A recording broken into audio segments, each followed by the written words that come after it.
Qara Uyg'urlar 16-bölüm. Hamma ishni qilish uchun kasb egasi bo'lib ketishingiz shart emas. Yurakda o't yondimi, daraxt ustidami yo'l tepib osmonga safar qila olasiz. Mana bugun Batur ana shundoq yot ham xatarlik bir yo'lga qadam qo'ydi.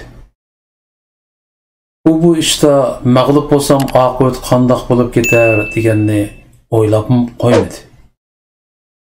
Chunki endi uning vujudidagi intiqom o'ti uni ortiq o'ylashga va yoki allaqandoq bir vahimalarga bo'ysunishga yo'l qo'ymaydi.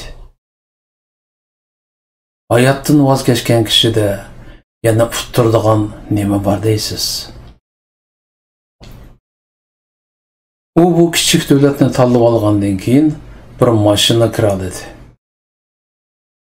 Xitoy konsulining atrofida eng az 4-5 kun uzoqdan kuzatish olib bordi. Pandemiya davri haqiqatan zerikishlik bo'ladi ekan. U ba'zida 4-5 soatlab konsul ishikidan hech kimning kirib chiqmayotganligini bayqab ichi pushatdi. Ve özü kütken uçurlarga erişilmeyotganda bir toyg'u bo'lib tortatdi. Bu bir qancha qatam konsuldan chiqqan qor plakatliq mashinalarning keyinidimi yoshurun agishib menib baqdi. Ammo ko'pincha hollarda o mashinalar qoralli qo'g'diladigan binolar yoki o'ylilarga kirib ketganini ko'rib, orqasiga yenishga majbur bo'ldi. Ba'zida u konsuldan piyoda minib chiqqan Xitoylardan keyindan minib baqdi. Ammo bir yillarga borgandan keyin ularning xuddi oddiy fuqarolardek cho'ng savdo markazlarida aylanib yurganligini ko'rib, bular muhim odamlar emas o'xshaydi deb hayladinmi yenib qoldi. Yo'q, zodi ichiga kirish kerak ekan. U oxiri mush qarorga keldi. Ve konsul atrofidagi bir egizroq binoning ust qavitiga chiqib, uzoqdan konsul o'ylasini kuzatdi. O'ylaning sol tarafidagi yo'g'on bir tub daraxt uning diqqatini tortdi. Ko'rdiki, har 2 kunda qarallik o'ylaga kirib chiqadigan axlat mashinasi ana shu daraxtning ostidan surkilib degandek o'tib ketadi. Ve 10 minutlargacha ishini tugitib chiqib ketadi.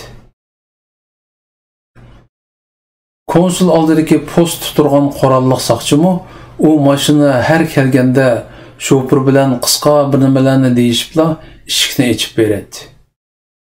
Qarmoqqa ular koni tunishlardan bo'lib ketgandeklaydi. Baturning qallasiga bir plan keldi. Ve 2 kundan keyin axlat mashinasi konsuldan chiqqan aman mashinasini haydab keynidan agishib mangdi. Mashina orada yana bir qancha konsulga kirib chiqdi. Ve shahar sirtidagi bir axlat ko'ydirish o'rniga axlatni to'kkandan keyin alahazal yarim soatlar minib bir shirkatning ichiga kirib ketdi. Batur ko'rdiki, bu bir tor darvozaliq o'yladagi shirkat bo'lib, qo'g'diladigan bir yerda qilmaydi. Darvozada bir dejurniy xodim o'tiradigan bo'lib, u ba'zida bor, ba'zida yo'q edi. Ishdan tushganda bo'lsa, darvozani qulflab, eski bir mashinasini haydab ketib qoladi. Batur bir qancha kunlik kuzatishdan keyin axlat mashinasining qaysi kunlari ve qaysi soatlarda konsulga keladiganligini aniq bilib oldi. Ve bir kechasi shirkatning temidan ortilib tushib, elliqi axlat mashinasining ustiga yomishib chiqdi. Mashinaning axlat konteynerining usti tarafida avtomatik axlat kirgizadigan yo'g'on bir yo'lchiq bor bo'lib, yerim yip holatda turdi ekan. İçi boş bolsumu bir xil badbo'y sesiq puroq chiqib turadi. Batur konteynerning ustidagi tüz yerge olturdu. Ve özü elip gelgen somkisidan bir adiyalını elip u yerge içip yaydı.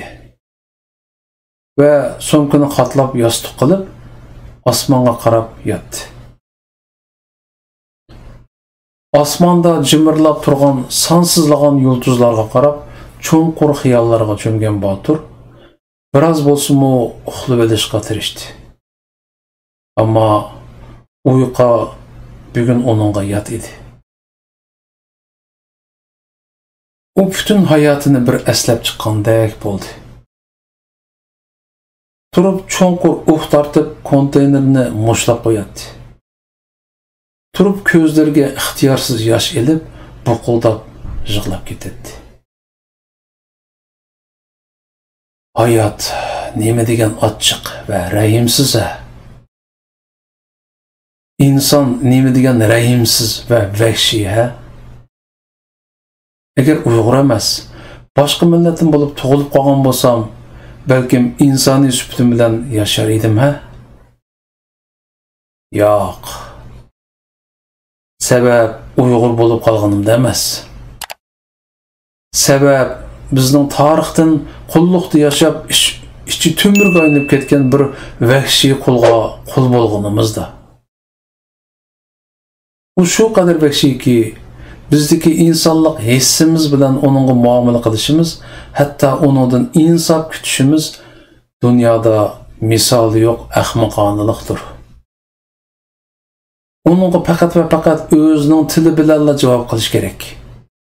Ana shu chog'da u yirtqichlığından azroq bo'lsin-mu yanıdı. Çünkü onun jini bek tatlıq.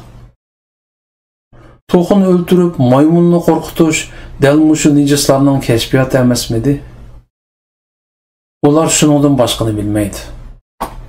Biz his qilganlarni dunyomi his qila olgan bo'lsaydi, dunyo Xitoyning bugünkidek terisiga patpas holatga kelishiga qat'iy yo'l qo'ymagan bo'ladi. Afsus. Dunyoning uni his qilishiga yana zamonlar ketadigan o'xshaydi. Anğıca biz var mı yok? Çoğunqur xiyallarga patqan Batur bir vaqtlarda əmdili közünü jumgandek qilishig'a sharaq shuruq qilib darvoza eshigining ochilishi uni sergakleştirdi. U darhol adiyalni yig'ishtirib, heliqi yo'chuqdan konteynerning ichiga kirdi va adiyalni shu yerga silib o'ltirdi. Qancha saatlar o'tgan, ishqilib Batur u sesiqchilikda tishini tishlab savri bilan xeyli uzun o'tirdi. Ba'zida u beshini bilinar bilinmas konteyner sirtiga chiqarib, cho'nqur nafas elib oladi. Mashina oxir qo'zg'aldi. Taxminan yarım soatlardan keyin bir yerda to'xtadi. Ve şoför biri bilen bir nimalarni deyishdi. Batur konteynerden asta beşini çıkarıp maşinining konsul oldida to'xtaganligini ko'rdi. Mashina uzun turmayla asta ochilgan konsul darvozasidan kirdi. Batur shaddaslik bilan konteyner ustiga yamishib chiqdi. Ve mashina heliq yo'g'on daraxtning ostidan o'tganda birli sakrab daraxtning yo'g'on bir shexiga esildi va tezli yamishib daraxtning qo'yiq yopurmoqlari orasiga yo'shirinib oldi. Yurak düpildab so'qatdi. U biroz terligandekmi qildi va yanglari bilan peshonasidagi terlarni surtdi. Uzun o'tmay mashina asta minib konsuldan chiqib ketdi. Baturning amdi yuragi o'rniga tushdi. Va yo'g'on shoxning bir tuzrak yeriga dum yetib olib, atrofga quloq soldi. Qo'yuq yupurmoqlar atrofni ko'rsatmasimi, to'van tarafni g'ilpal ko'rgili bo'ladi. U konsuldagi Xitoylarning daraxt ostiga kelib paranglashib qolishini kutgan edi. Chunki hiç bo'lmasa u nijislarning nima deyishadiganligini bir anglab, ular to'g'riliq ozroq bir nima egallashni o'ylaydi.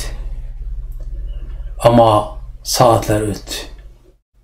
Daraxt ostidan bir qancha mashina o'tib ketganini hisobga olmaganda hech kim kelmadi. Qanchalik vaqt o'tdi ekan? Ishqilib Batur daraxt ustida o'tiraverib bakma qiynaldi. U turibla daraxtdan sakrab tushib, konsul binosiga kirishnimi xiyolga keltirib boqdi. Ammo bir ochiq kulib qo'yib, o'z joyida o'tirishni davom qildi. Sabr kerak, sabr. Bo'lmasa ishni buzasan, deydi u ichida.